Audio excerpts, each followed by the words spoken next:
Welcome to Cuff Unplugged. I'm your host, Cheryl Janine. Today's conversation will speak directly to your soul, especially if you've ever felt burnt out, overwhelmed, or disconnected from your body. I am so honored to introduce you to the incredible Roshni Sharma-Fleming, a lightworker, healer, and founder of Still Fire Healing Incorporated, based in Toronto.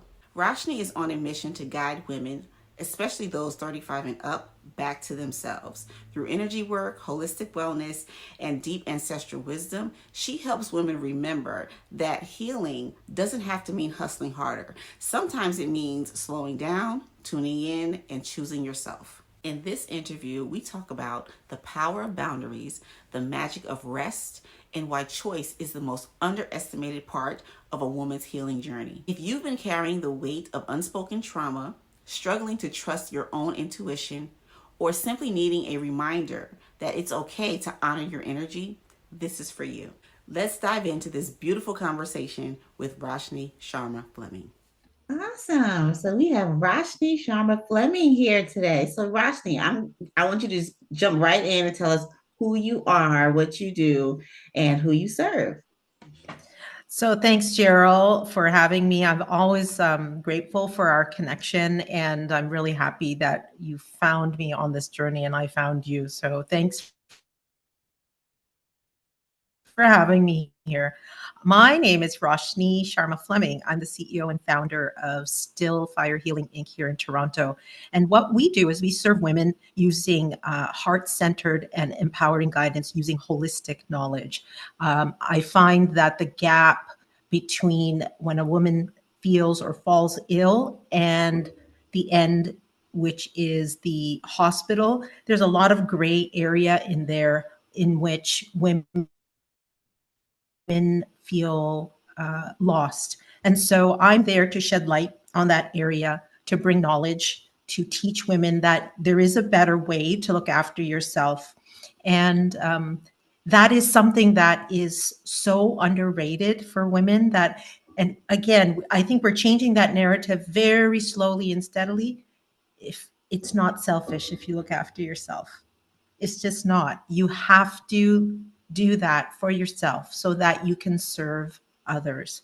And I serve women 35 plus, women who are not necessarily mothers, but women who just need an extra support on their journey to optimal well being. And I love doing it through energy work. I love doing it through essential oils. I love teaching. I love just sharing that they are not alone and finding that common ground for women to discuss what's going on without judgment, without any pain. And if there is pain, we share it and divide it together. Yes. And I think that we are prioritizing that now more so than we used to, because I think at a certain age, you get to a point where you understand that you're being burnt out, you're dealing with overwhelm, and it's affecting you physically, Yeah. emotionally, and mentally, and all the things. So I am happy to see more women taking more control of their health in that way because we need people like you to help us get through this, Yes. right? Yes. I love Yeah, that. Yes. yeah. Now, in your experience, what is the most underestimated aspect of a woman's healing journey? I love that question. I was like, yes, this is great. I think the most underrated aspect is that women don't believe they have choices. Mhm. And I think choice is very powerful because if you can see that some of the choices you make are actually quite simple and sustainable, it begins to shift the narrative of who you're looking after, what you're looking after, and the time you spend on it. And I find that it naturally lends itself to boundaries as well, so that if you are not feeling safe in a particular situation, you can choose not to be there. You can choose your thoughts. You can choose your boundary and say, you know what, this is not serving me. And this is a natural byproduct of women looking after themselves. A lot of us have been taught that we don't have choices, that this is the way. And it's not always necessarily our fault. I think over time, women have been, the narrative has been, it's this way, it's ego based, it's patriarchal. But Mhm. really, if a woman is given a choice, how powerful is that? And especially when it comes to her health. And saying no is, I've always said it's a complete sentence, right? And I hear that all the time. And through my work as well, and for my connections with other women, that it's okay to say no. It's okay to say, you know what, I am not going to take that route. I'm going to do this. And I meet more and more women who are doing this. And this is because we know that our bodies are essentially the most beautiful thing that creates, that builds queendoms, excuse me. And we want to make sure that we have to look after ourselves on that journey.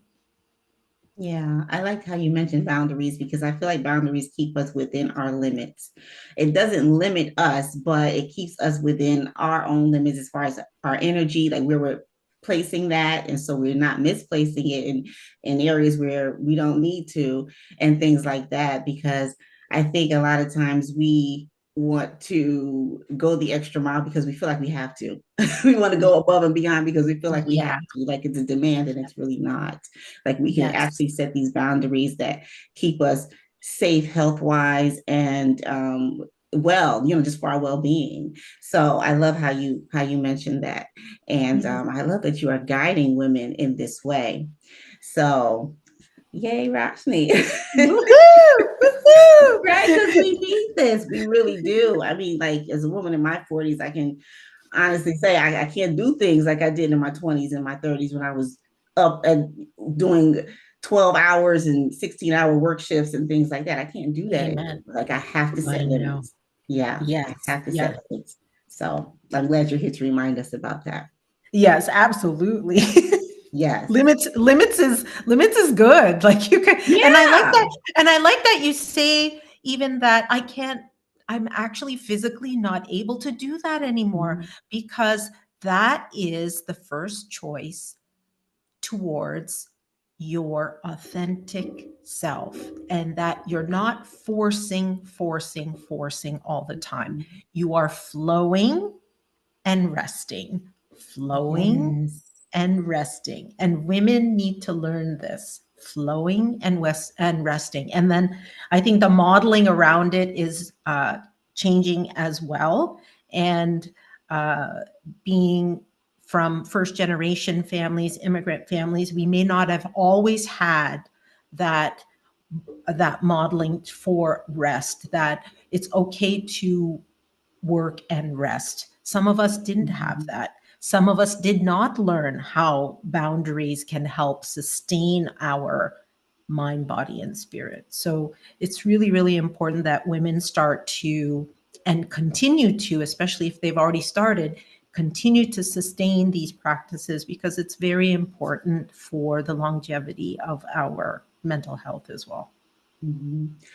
I love how you mentioned that because a lot of this is ancestral. Like we see how our parents worked, we see how our Right? grandparents worked, and we feel like we Mm. need to do the same thing. We need to grind and hustle and all this stuff. But some of us are not even wired to do that. Like if you look at human design, which I'm not going to get into that because that's a whole different topic, but we're Yeah. not designed to do that, a lot of us. So we have to really look at how we're wired, I think, and respect that and honor our energy. Yes. Yeah. I love that. I Yes, we love have to that. honor ourselves. Wow, I love that. So, how can women begin to rebuild trust with themselves after experiencing deep emotional or physical trauma in your experience? The trust, and I've gone through this, through a very serious illness during COVID, when I was navigating a broken healthcare system. And even though I received good care, there is trauma involved in there, because you're like, what am I doing? What is this all about? I had family support, by the way. That was Mhm. nothing to do with that. But the trust, I was forced to trust myself because I needed to make choices in order to get better. Yeah. And I was, how do you do that? You you make a choice to slow down. Mhm. You make a choice to be where you are in that moment. And sometimes what I went through is like this little switch went off to say, you know what? You're more than this. You don't need to be a victim of the circumstance. And as soon as I realized that and I slowed down to be with who and what I was at that time, I learned that listening to my feelings, especially curating the feelings in the gut, right? I'm a Virgo, so we do a lot of stuff in the gut. Mhm. So, sometimes not always good stuff, but it's all good at the end of the day. So listening to the gut, what is your body telling you? Talking to your body. I'm a big proponent of that. Yeah. Talk to your body. How is it feeling? Mhm. Tapping. So bringing back energy into your body. And once you build that awareness around you, you begin to trust your body's signals, right? Yeah. And you begin to see that you feel better. But then also, if you're put in an environment that's compromising your energy, Mm. you trust that, you know what, this is not for me. And it's okay to step back and just rest and try and find something else. So, how you do that? It's through energy work. How do Mhm. you do that? Spend time on your own, not isolating yourself, but solitude, right? And I like going back to what you said. It's like, I just can't do it anymore. I don't know how to do all of the things that society has told me to do. And giving yourself permission. That's a big thing Mm. for me, which is something I only learned when I was a 50 something, Yeah. Yeah. Mhm. Mhm. right? And I'm Yeah. learning these things I'm only learning these later on because you go through these multiple traumas and experiences, and they are there to teach you. They're not there to destroy you. You and I are still sitting here doing our thing, so we're here, and we're here to understand that the wisdom that's built through all of these experiences are is learning not only for your soul, but it also helps your well-being. It absolutely does. And I think, as women, we're emotional beings, of course. But a Yeah. lot of times when we make mistakes, we internalize those mistakes. And I feel Oh like yeah. what you're saying is absolutely spot on, how reconnection is the key to actually getting through and getting to the other side of that. Because I think we sometimes we put ourselves in a fire because we have these corrupted scenarios that we replay in our minds over and over because we made a Yeah. mistake. And so we're holding on to that. And then next thing you know, we have these feelings and emotions going on, and then they're trapped in our bodies, and that causes us extra pain on top of, and it's just like a cycle that keeps going on. So if we don't reconnect and get realigned, then that can be detrimental going forward. So I love how Yes. you're telling us all of this stuff and giving us these reminders to actually be in ourselves, give ourselves permission, and really give ourselves permission to let go and release the things that we don't need to Ooh, hang on to. love it. I love Yeah. that.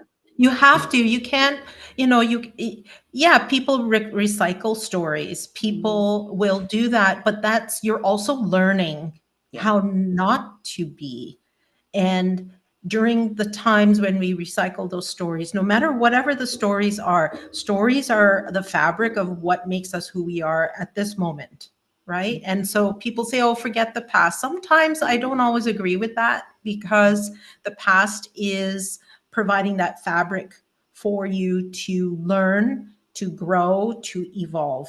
And being a victim of the past is dangerous, though. I do feel that you have to detach yourself from the emotion and say, okay, what am I supposed to be learning here? And I'm telling you, it's just wisdom over time and going through my own stories that you realize that you don't have to be a victim, that you can choose your thoughts, to be optimal, to be beautiful. And you can just plant those beautiful seeds in your mind. You don't have to be programmed the way that society wants you to be programmed.